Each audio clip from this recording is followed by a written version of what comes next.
それはブドウの圧倒的な濃さ。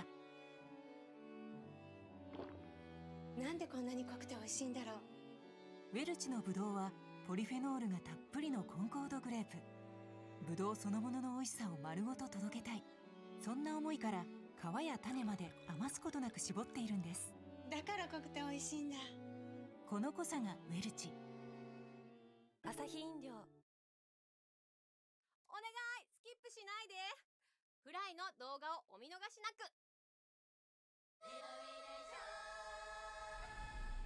平和に暮らすカモの家族にある時思いがけない出会いが。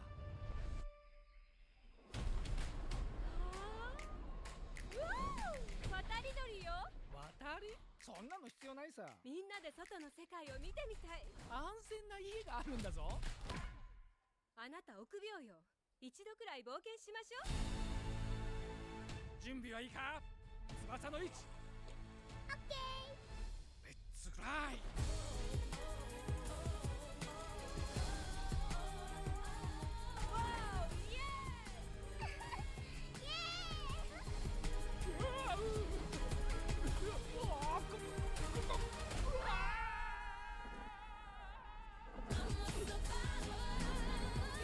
初めての旅は危険がいっぱい。パパ、シェフだ。こんな危険な街の中を通れってのか。心配いらない。私のそばを離れなければ大丈夫。ちょっと離れてついてきな。一歩踏み出すのは怖いかもしれない。でもその価値はあるわよ。フライ。ハグしてあげる。元気になった？別に。強がっちゃって。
Just come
You are done. Fired. Are you listening to me? I will kill your wife. I will kill your son. I will kill your infant daughter. I know you despise me, and I know how badly you want to see me dead, but I'm willing to bet that I know a man whom you hate even more. I am offering you an opportunity for revenge.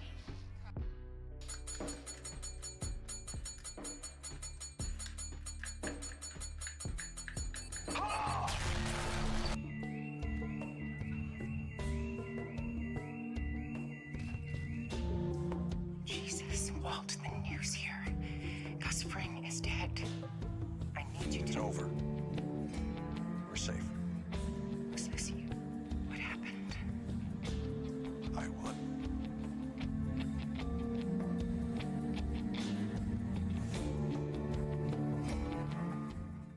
You are done. Fired. Are you listening to me? I will kill your wife. I will kill your son. I will kill your infant daughter. I know you despise me, and I know how badly you want to see me dead, but I'm willing to bet that I know a man whom you hate even more. I am offering you an opportunity for revenge.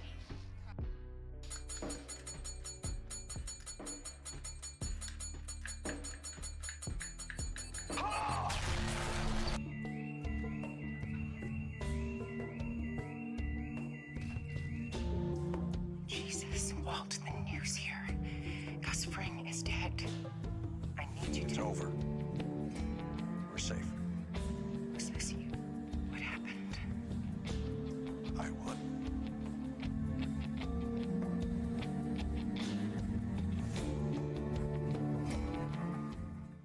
You are done. Fired. Are you listening to me? I will kill your wife. I will kill your son. I will kill your infant daughter. I know you despise me, and I know how badly you want to see me dead, but I'm willing to bet that I know a man whom you hate even more. I am offering you an opportunity for revenge.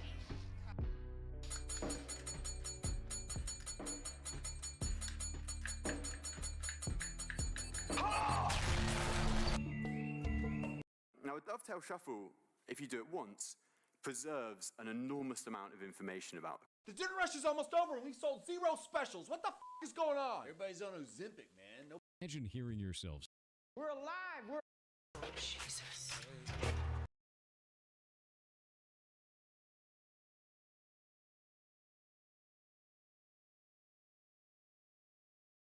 Tell me again about the Sicario who made the final report. He was already wounded when he talked to our cutout. Federales found him dead at the scene, but they got Salamanca. The mercenaries are dead to a man, and yet your mission was a success.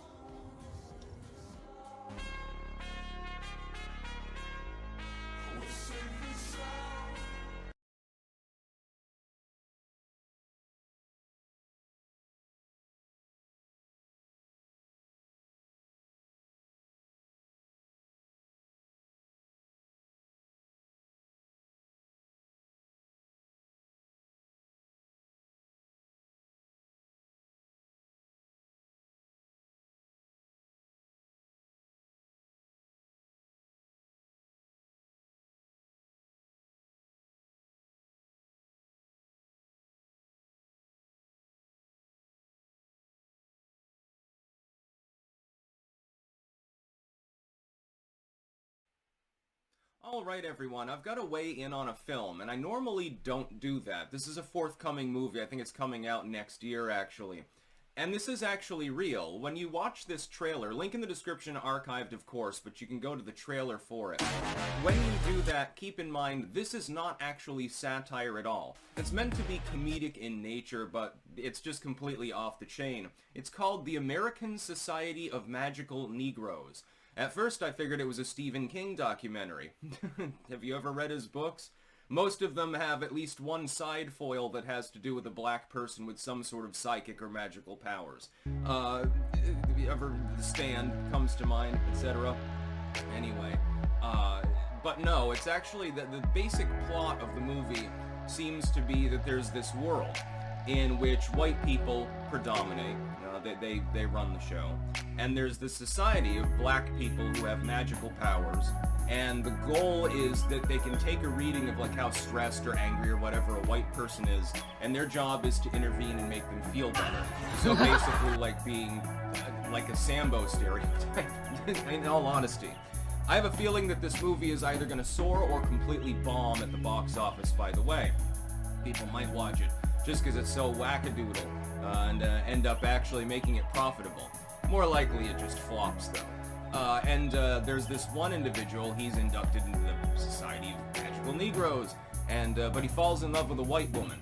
And in this world, you're not allowed to do that. And so I guess the idea is that if he does anything with her, if he breaks his oath to the magical society, that he'll have his mind erased and be booted out, and he won't even remember her and stuff like that. And it's just, again, it's meant to be a comedy movie, but it's almost not entirely clear whether this is wokeness absolute and defined. Like textbook total wokeness, 100% diversity and inclusion level, or whether it's actually sort of a reverse foil whereby it goes so far over the line of wokeness that it becomes self-satire more than anything else. I'm almost leaning towards the latter. It's almost self-deprecating at some degree because you've made the ultimate DEI movie. Like, I can't think of anything that comes close, honestly. At least it's got a plot line that's kind of unique. They were the first ones to think it up, and they're hoping to get to the bank. And if it flops, well, it's a diverse movie. It checks all the boxes now, doesn't it? You've got a lot of black characters, you know, some of which they've got magical powers and shit. You know, they're like, well, I think one line in there is the dude says, we try to keep white people calm, so they'll leave us alone, basically.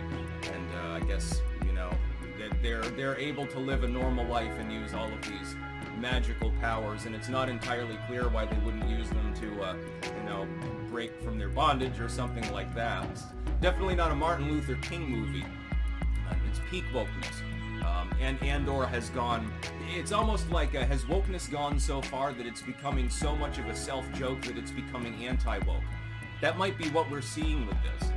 Because, I mean, how are you going to top this? I mean, I'm not a film writer or anything like that, so off the top of my head, I can't think of a plot that would be more woke. To the point where it is kind of funny. I don't know. Maybe I have to watch it. Pirate it off the internet. I'm just joking, YouTube, by the way. This is asinine. Again, I've seen some, you know, there's plenty of movies that are pointed in a racial sense, or, you know, you think of like the Ghostbusters so-called reboot, and basically it was just ripping off a beloved franchise. I never was a huge fan, but a lot of people I know are. And then just swapping out the male characters for females, and then adding vague lesbian references and woman's lib sort of references. And that bombed. I wonder why. And now you've got this. This manages to go further. This is like, imagine, take the top 3 other woke movies that have been made, roll them all up together, and it would probably approach the level of woke that we're seeing here. And this is what film has, by the way, devolved into, although, again, I will point out, the plot at least has some unique facets to it, so it actually does have at least a couple of redeeming qualities, which is kind of odd for such an obviously woke movie. But looking at it, I mean, it's almost confusing. I don't even know how to fully interpret it because it becomes a self-joke. And it looks like it'll actually achieve its comedic goals, but not for the stated and intended reason. It's, I mean, can you imagine when they were dreaming up the idea for this movie, how funny it actually would have been to watch them scrambling for ideas, like, let's see, we gotta make a movie, we need that DEI money. They'll give black people magical powers, but somehow they're still effectively enslaved. This is going to be empowering, and will make it funny. But really, it's more like a minstrel show than anything else. Or not a minstrel show, but it's like a Sambo sort of thing. Sambo and Mammy. Stereotypes, stuff like that. But made humorous.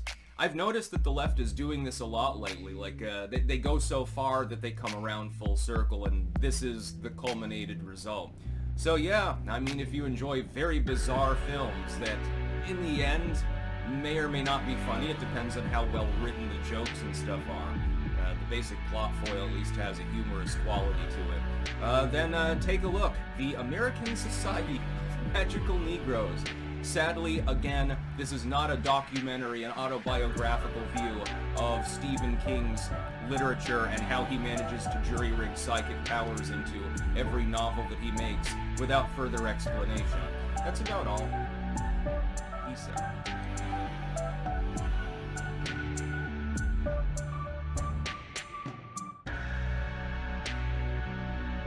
The last few weeks have been incredible in a way that I didn't anticipate. As I'm sure you folks all know, a war has recently started in Israel. Hamas, the All right, everyone.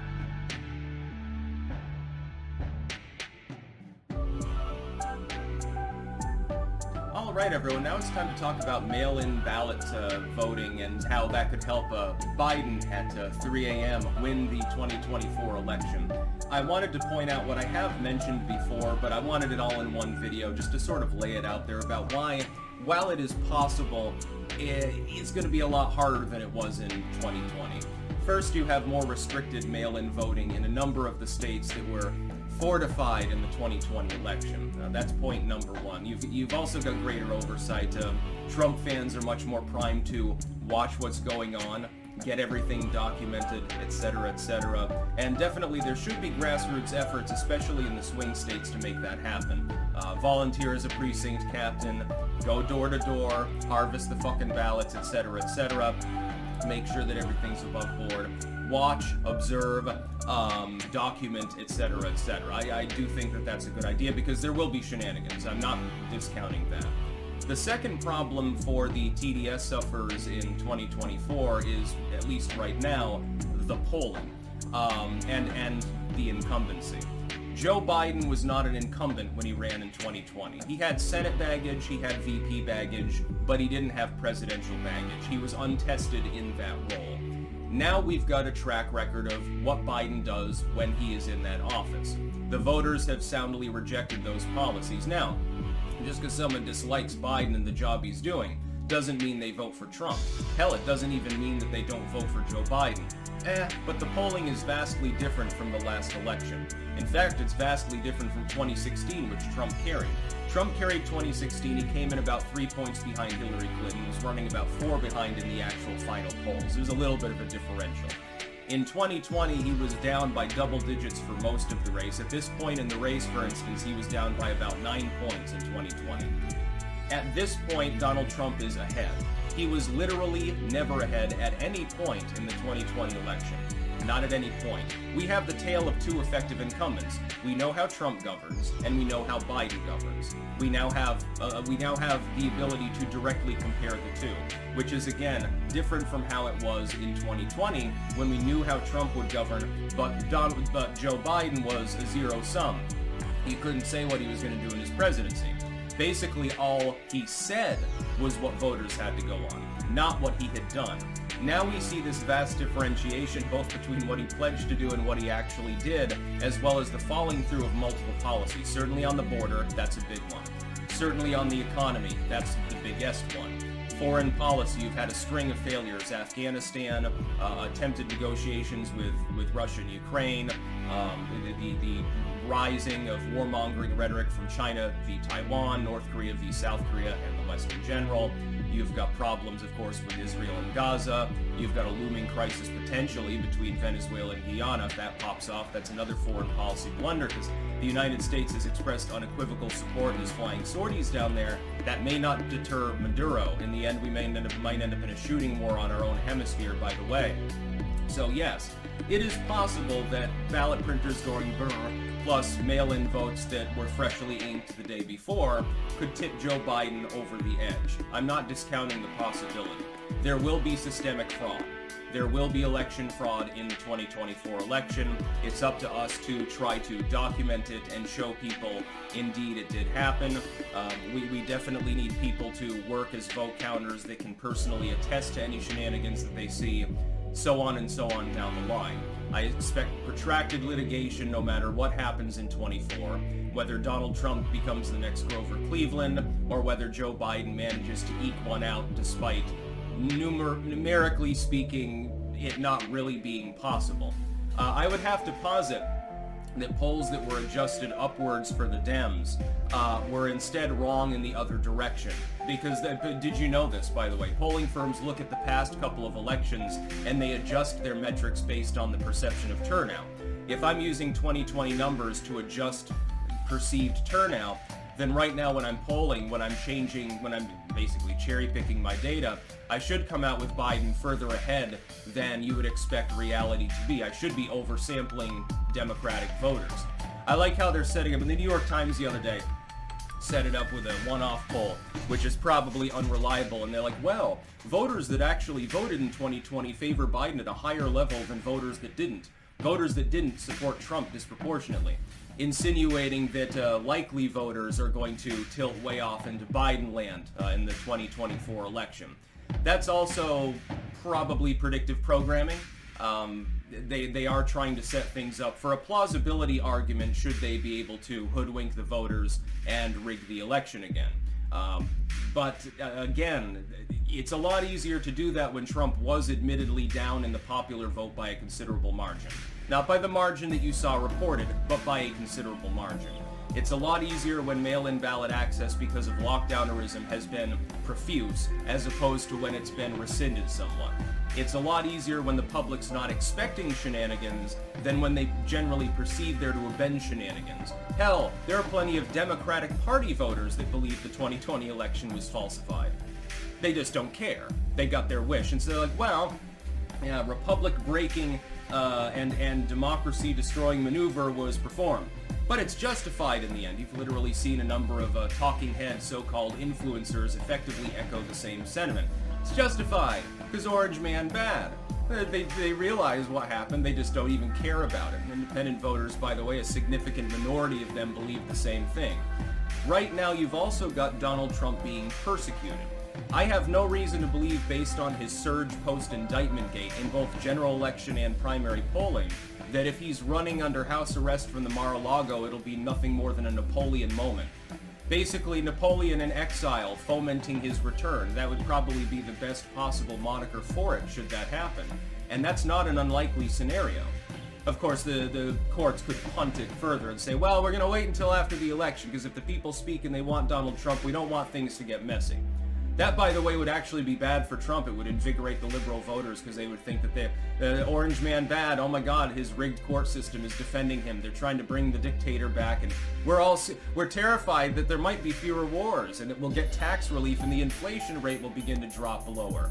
We're terrified of we don't want to win. It's almost like there's a cult of being afraid of winning going on, or something like that right now. It's kind of strange how people think. Again, unless you don't pump your own gas, you can't possibly think Bidenomics is better than the economy was under Trump, except maybe during the core lockdown period.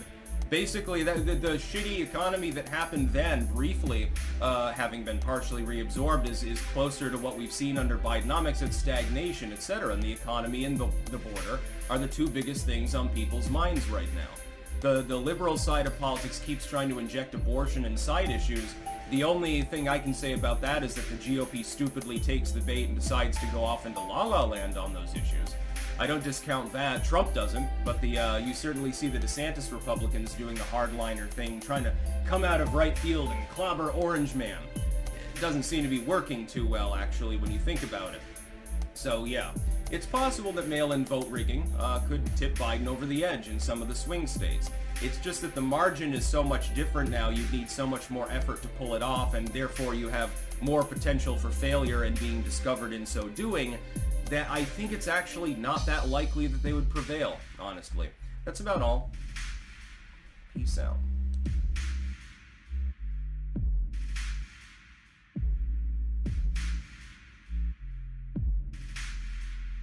オンライン AGA 予防はクリフォア1日約50円から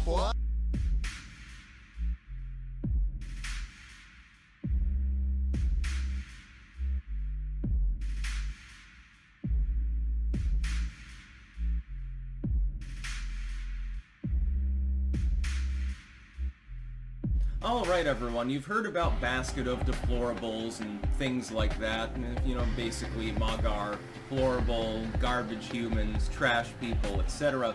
Now, MSNBC has gone full TDS mode. They've decided to take it a step further. You're no longer adjacent to Nazis or something. Now you're the literal Confederates. So if you don't support the Colorado... This is in the context, link in the description, not archived, it's a tweet.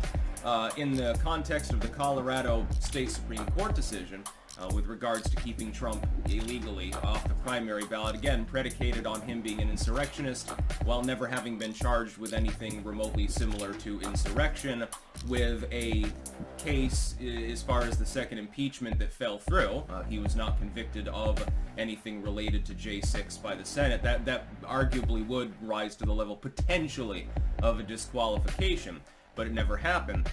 In that context, MSNBC goes full red face mode with, you know, their various talking heads, their wonks there. How can you possibly oppose this decision? Basically, if you do, you're joining the modern-day Confederacy.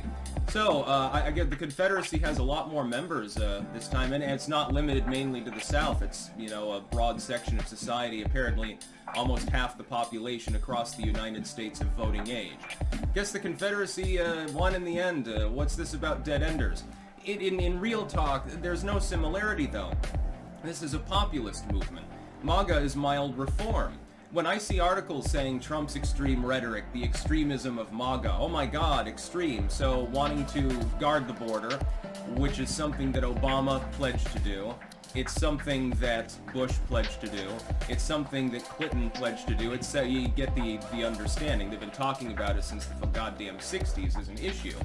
The only one who hasn't really talked about it is Biden, and we see the result of that. I think that's why these people are nervous. That's not extreme. That's been echoed by pretty much every modern president other than Joe Biden, who has lifted not one goddamn finger to do anything about it.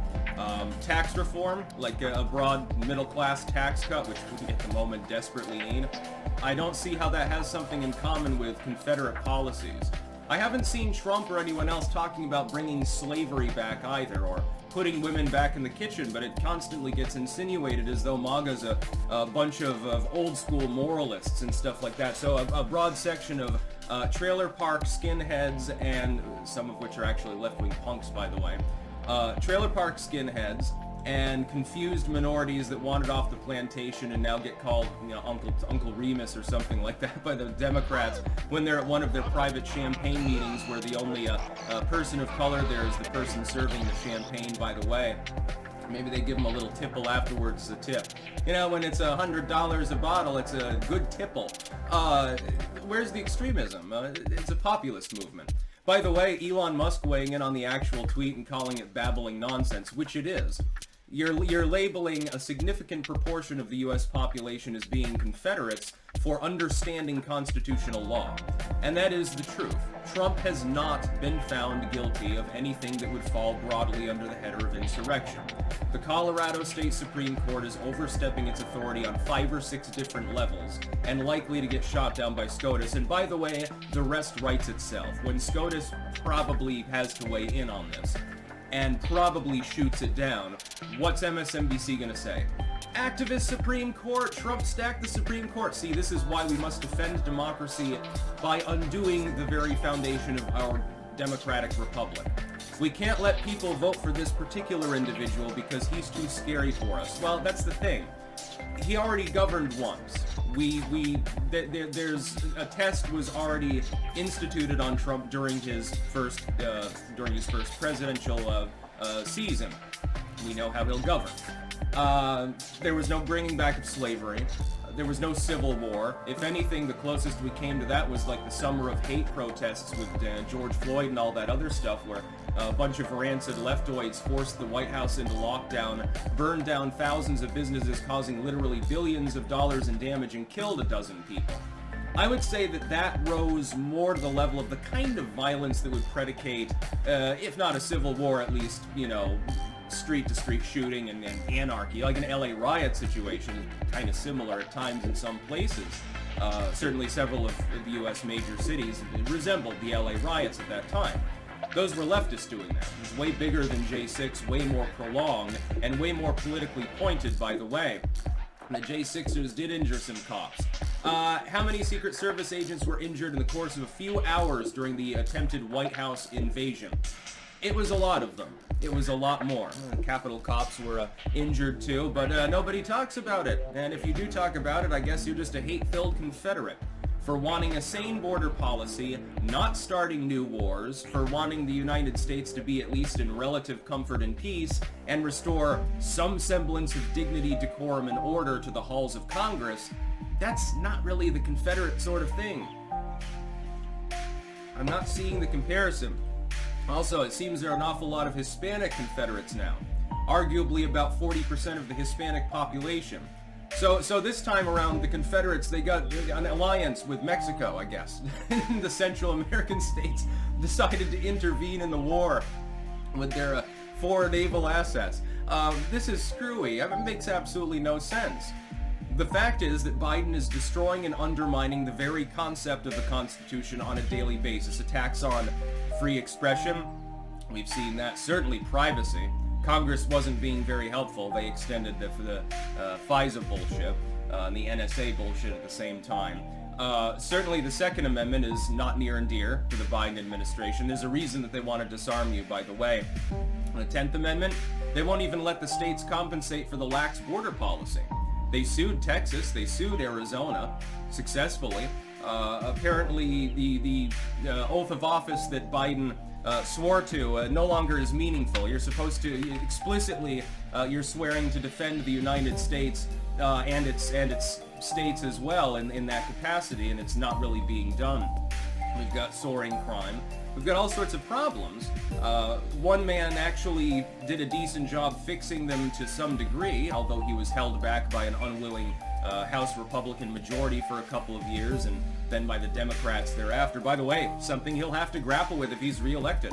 The Democrats will almost certainly take the House. They'll probably lose the Senate at the same time, so there's definitely a silver lining there, because Trump will easily get through his judicial appointees, which will be interesting. I hope he does stack the courts, just as a form of retribution to show them who's boss, because apparently they think it'll perpetually be the uniparty. I'm not so sure.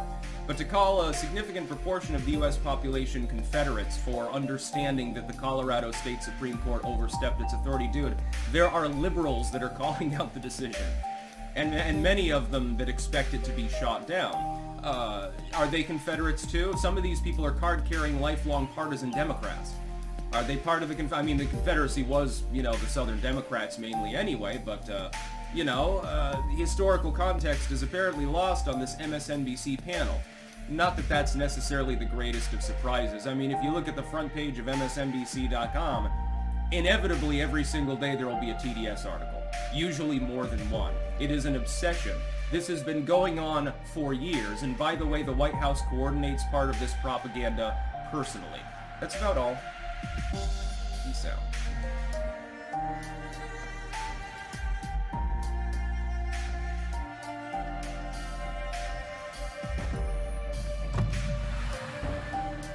Whatだよここキングダム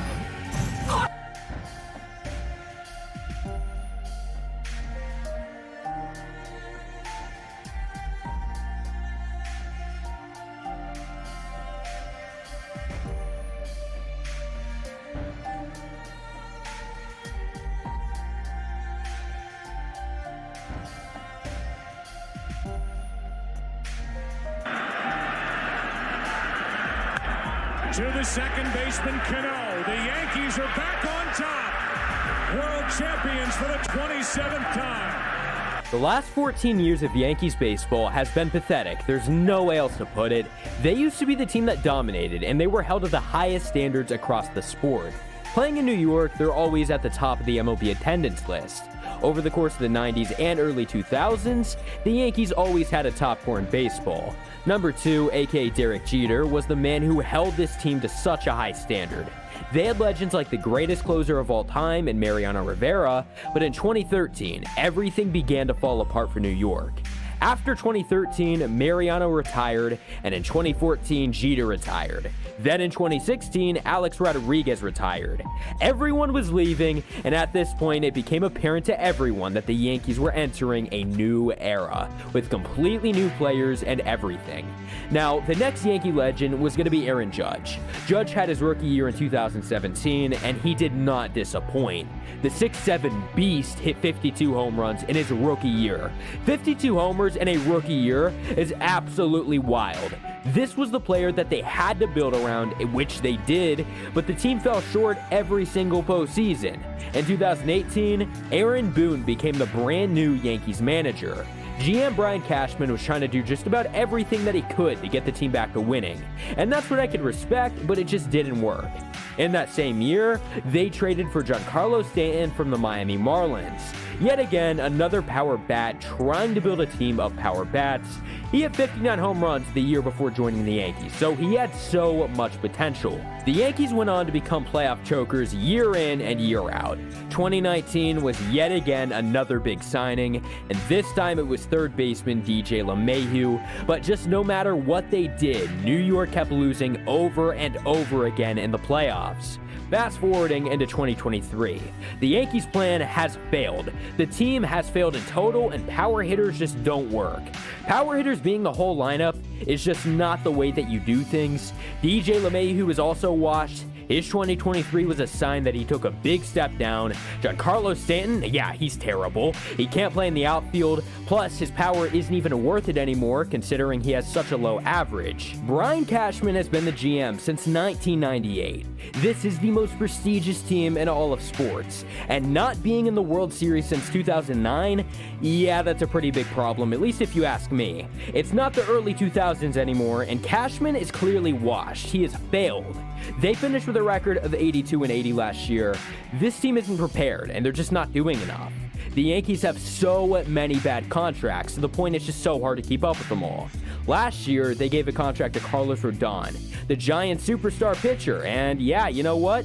He was awful in 2023, of course. The guy had a 6.85 ERA, a once again complete and utter failure. As bad as they were, they did still manage to have at least some sort of talent on the team, right? The big problem was the lack of superstars. Outside of Aaron Judge, they had no superstars. Their record with Aaron Judge was 57 and 49. Again, not a good team.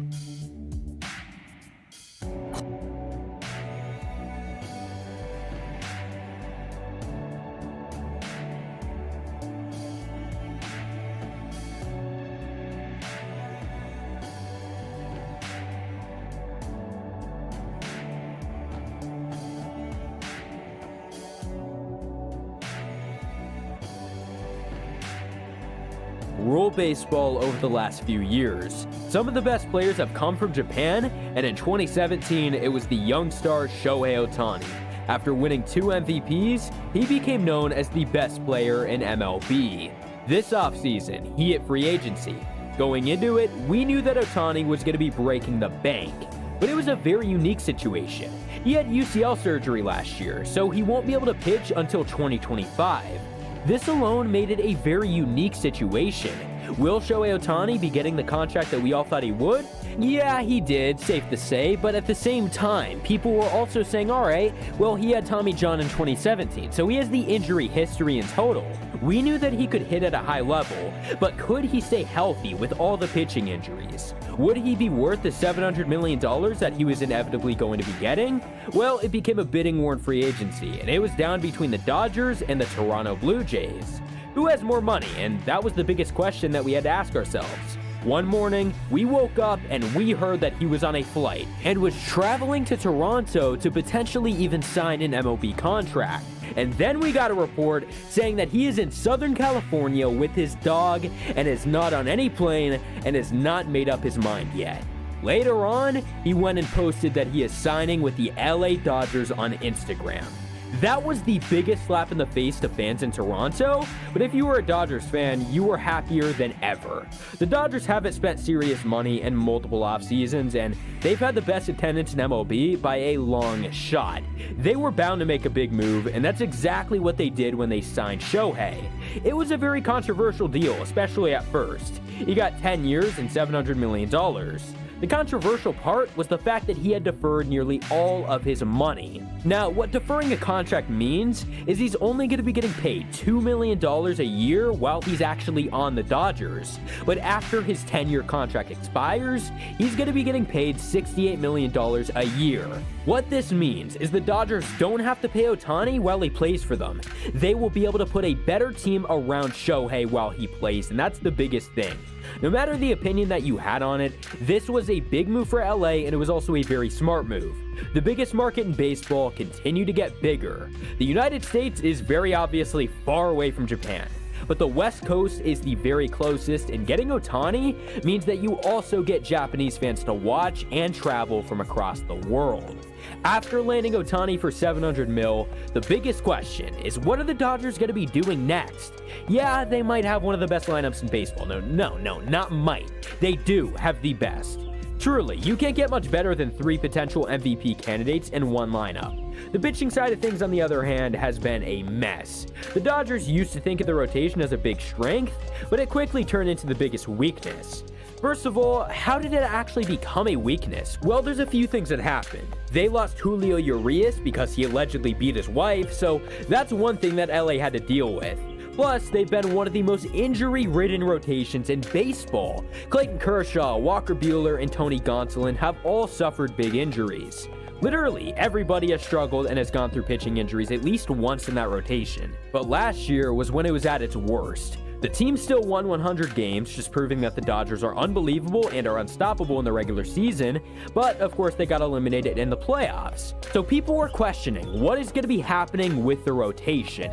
We were hearing trade rumors regarding ace-level pitcher Tyler Glasnow, and there was a shot that he could be going to LA. December 14th, it became official. Tyler Glasnow became a Dodger, and this was the very beginning of the Dodgers' pitching spree.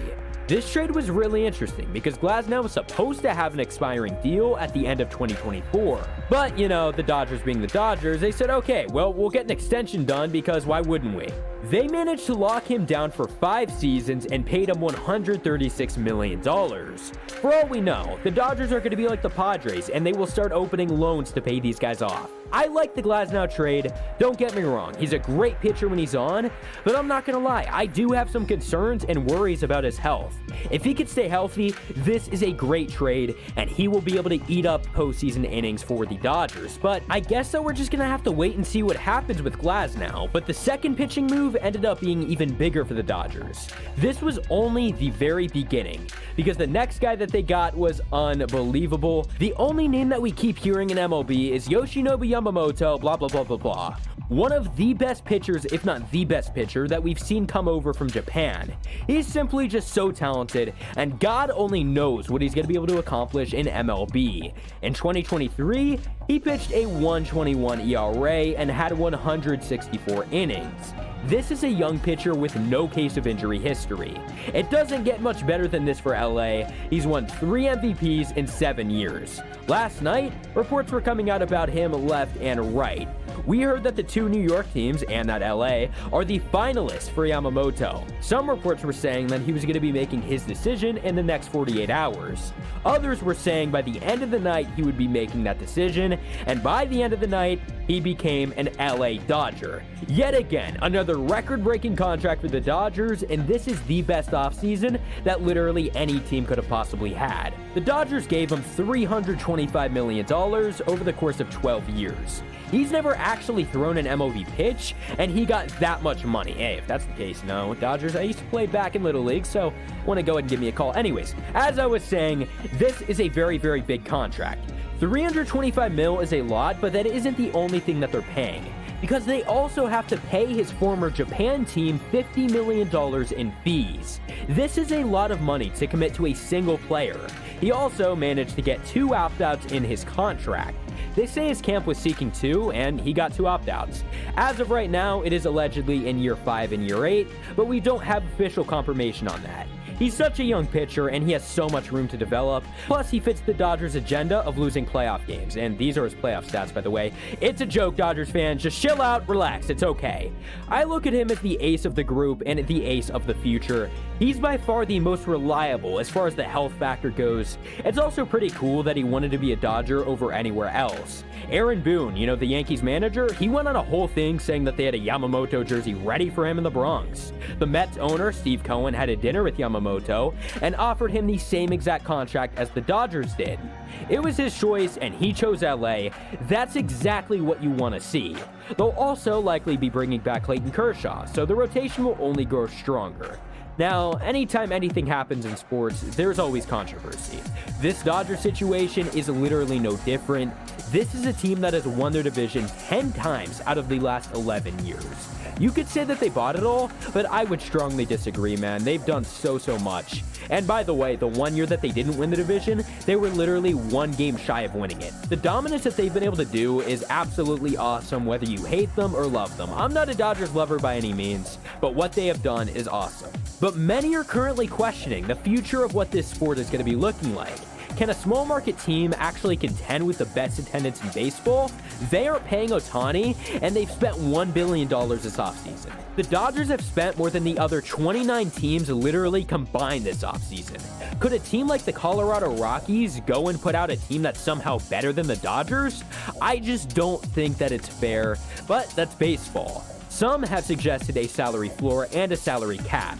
People say small markets aren't spending enough and that big markets are spending too much. But as things currently stand, the Dodgers should be an example for every single big market team. If you are pulling fans to your games, you're getting merchandise, you got people investing into your team, go and put a damn winning product on the field. The Giants and the Red Sox have looked like fools over the last few seasons. They're some of the biggest markets in the entire sport, yet they have not been able to land any big free agents. It is a problem.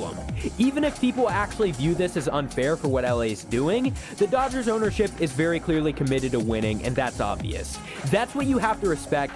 I'm a Red Sox fan. Our ownership has shown to be awful. They just don't care anymore. The Dodgers ownership is how you operate as a big market. The future is now for this team. It isn't just their young ace Yamamoto's on that team, by the way. They have other young pitchers who are only getting better. The 6'5" beast of an arm, Bobby Miller, he had a 3.76 ERA last year. It was a sick rookie year, and I expect this guy to only get better. They've been able to capitalize off of a lot of prospects, not just free agent signings. The other very controversial thing that's going on in LA news right now is what MLB personality Ben Verlander said. Well, this means everything.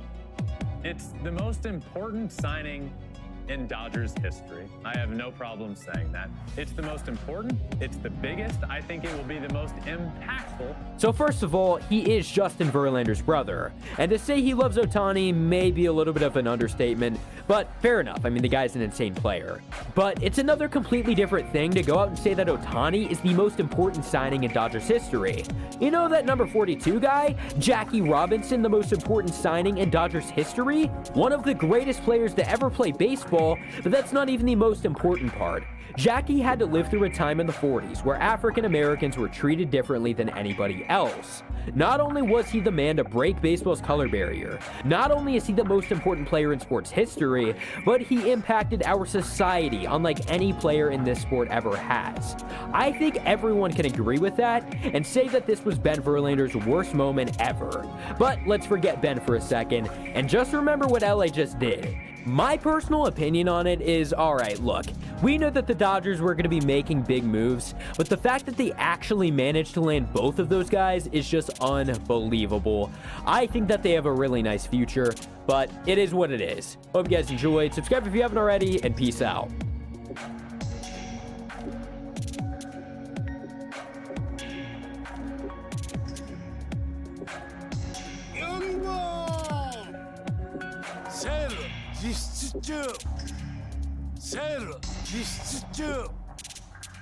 セール実施中キャンペーンやってる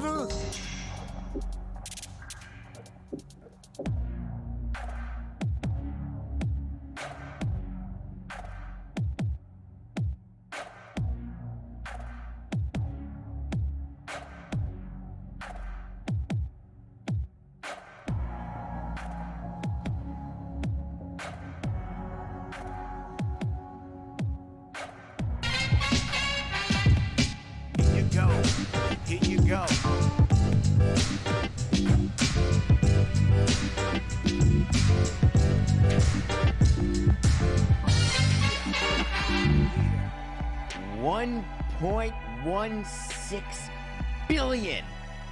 Boom! Welcome to the last live show of 2023. Our first live show was the first show we did after last year's Christmas break. We started live at 8 a.m., and you've all been with us every step of the way. Grown every day. More people watching on Nothing Personal with David Sampson YouTube channel. Hit subscribe. Thank you for everything this year. We're going to keep going, but we still have a show today, and then next week you're going to get 3 mailbag episodes. But let's now get into a show, because last night I was minding my own business. Had a glass of wine, went out to dinner, getting ready for the show before the call with Coco. We do the call. We're ready to lead off with rule changes in Major League Baseball. Got a whole bunch of things we want to get to. And then I start watching Reacher Season 2. And then beep, beep, ring, ring, beep, beep. When things happen like that late at night, either someone's croaked, which is never positive, or there's breaking news, which is normally positive.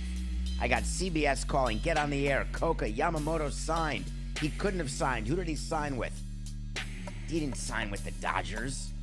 Aaron Boone just told us that Aaron Boone gave him a jersey. Brian Cashman flew all the way to Japan. They had scouts on every start.